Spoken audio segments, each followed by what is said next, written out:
par l'art, la littérature avant tout. Professionnellement, par la direction de grands programmes de transformation, parce que c'est un élément essentiel dans le changement des modèles des entreprises. Je suis passionnée par les autres et c'est notamment en fait, ce qui fait tout l'intérêt de mon métier, car la relation humaine est vraiment au centre de mon métier. Je dirais que la littérature, en premier lieu, la musique et la peinture sont pour moi des liens absolument nécessaires qui me permettent de comprendre le monde qui m'entoure et les hommes et les femmes qui m'entourent. Je suis passionnée par la nature humaine, qui est mon métier finalement, donc je crois que j'ai vraiment suivi ma vocation. Et personnellement par ma région, la Bretagne, que je retrouve tous les étés avec passion.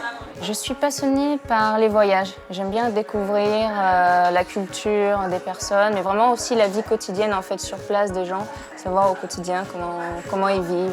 Voilà. J'aime bien découvrir tout ça. Quand mon fils me dit je suis la plus belle, la meilleure, parce que la vérité sort toujours de la bouche des enfants. Non, je ne suis pas invincible. Ça ne m'intéresse absolument pas. Je suis pleine de failles et Dieu merci parce que je pense que c'est ce qui me rend humaine. Je suis invincible quand j'ai réalisé mes engagements.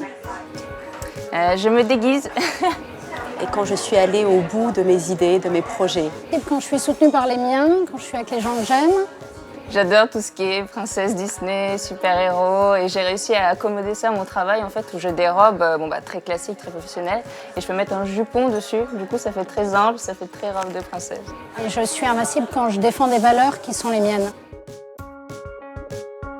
Comme la plupart d'entre nous, devant la détresse humaine et la maladie. Quand je regarde le ciel de nuit et je me perds dans cette multitude d'étoiles, ça me fait penser à quel point nous sommes petits. Et c'est la grandeur de l'univers qui me rend vulnérable. Je suis vulnérable quand je ne contrôle pas la situation.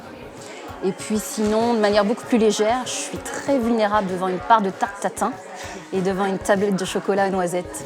Je suis précisément vulnérable quand je suis isolée ou quand j'ai une sensibilité qui est mise à mal dans le cadre d'une décision. Dès que je dois prendre l'avion ou le train, par exemple, je suis obligée d'y arriver super longtemps en avance parce que vu que je ne contrôle pas, ça me fait peur.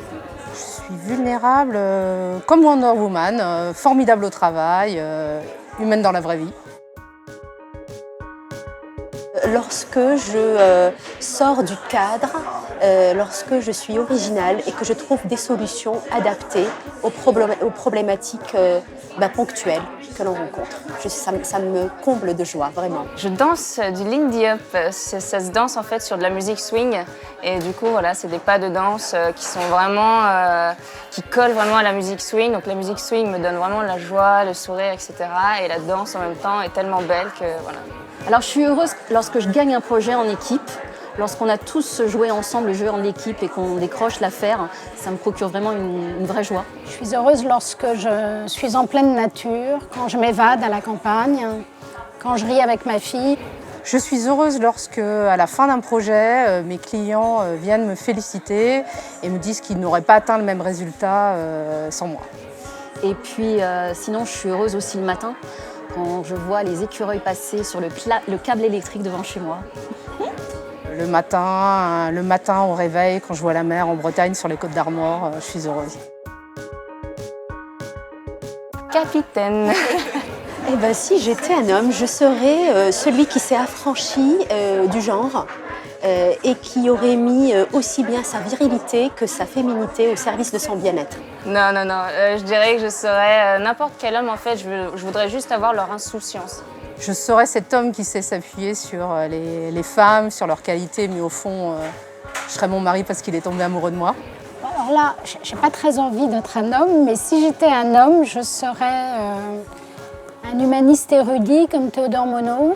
Si j'étais un homme, je crois que je me déguiserais en femme, tellement je trouve que c'est bon d'être une femme. Ou alors un grand chef d'orchestre, parce que pour moi, les chefs d'orchestre symbolisent le bonheur à l'état pur du collectif, de l'individuel, de l'immersion dans la musique. En tout cas, je ne serai pas Donald Trump. Mais qui a dit ça? Je vois pas ce que vous voulez dire. Mais je me soigne en lisant, en travaillant, en aimant.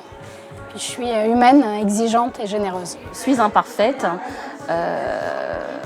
et j'assume, du moins j'essaye. Mais c'est très bien, il faut être imparfait, enfin, je trouve que c'est ça qui fait notre différence. Je suis imparfaite, je suis en perpétuel devenir. et je suis libre et je suis heureuse surtout.